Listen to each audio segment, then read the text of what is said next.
Praise the Lord. கர்த்தருக்கு ஸ்தோத்திரம். இலவசம் என்றாலே நாம் அனைவருக்கும் ரொம்ப பிடிக்கும், அப்படித்தானேங்க?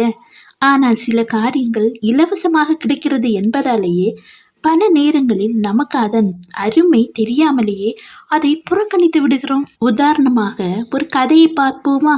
ஒரு மனிதனும் அவன் மனைவியுமாக ஒரு வீட்டில் வாழ்ந்து வந்தனர். அந்த மனிதரிடம் மது அருந்தும் பழக்கம் இருந்ததால் அந்த வீட்டில் சமாதானமே இல்லாமல் இருந்தது. தினம் தினம் அவன் குடித்து கொண்டு வந்து தன் மனைவியை காயப்படுத்தி கொண்டே இருந்தான்.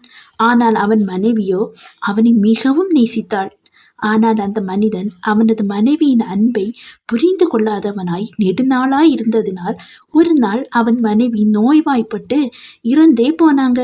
பின்புதான் அந்த மனிதன் தனது அன்றாட தேவைகளை பூர்த்தி செய்தும் தன்னிடம் எதையும் எதிர்பார்க்காமல் தன்னை நேசித்த மனைவியை இழந்து விட்டதை நினைத்து கதறி அழுதான். ஆனால் என்ன பிரயோஜனம்? அவன் இழந்த அந்த அன்பு அவனுக்கு திரும்ப கிடைக்கவில்லை. அவனது மனைவி இருந்த காலங்களில் அவள் தனது கணவனின் மனம் திரும்புதலுக்காக காத்திருந்தாள். ஆனால் அவன் அதை உணராதிருந்தான். இதுபோல்தான் நாமும் இலவசமாக கிடைக்கும் அன்பை பல நேரங்களில் அதன் அருமை புரியாமல் அசட்டை செய்து விடுகிறோம். வேத வசனம் குறிப்பிடுகிறது, அன்பில்லாதவன் தேவனை அறியான், தேவன் அன்பாகவே இருக்கிறார். 1 யோவான் 4வது அதிகாரம் 8வது வசனம்.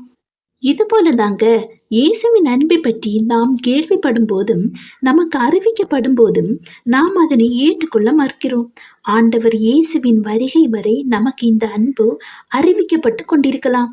ஏனென்றால் இது கிருபையின் காலங்க. இலவசமாய் பெற்றுக்கொள்ளுங்கள்.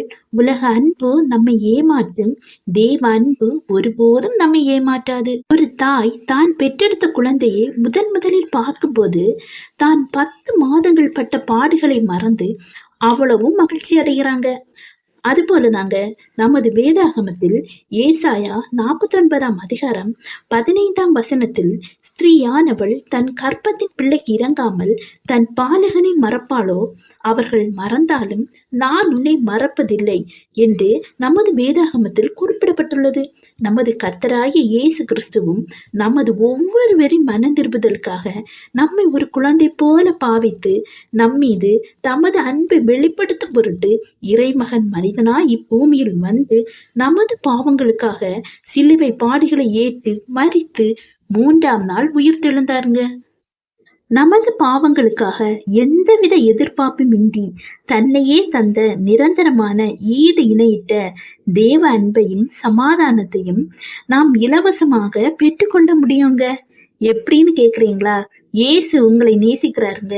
கர்த்தராகிய இயேசு கிறிஸ்துவை நமது சொந்த இரட்சகராக ஏற்றுக்கொள்வதன் மூலம் நீங்கள் இந்த அன்பை இலவசமாக பெற்றுக்கொள்ளலாம். சிந்திப்போம், கர்த்தருடைய வார்த்தைகளுக்கு செவி கொடுப்போம். Jesus bless you.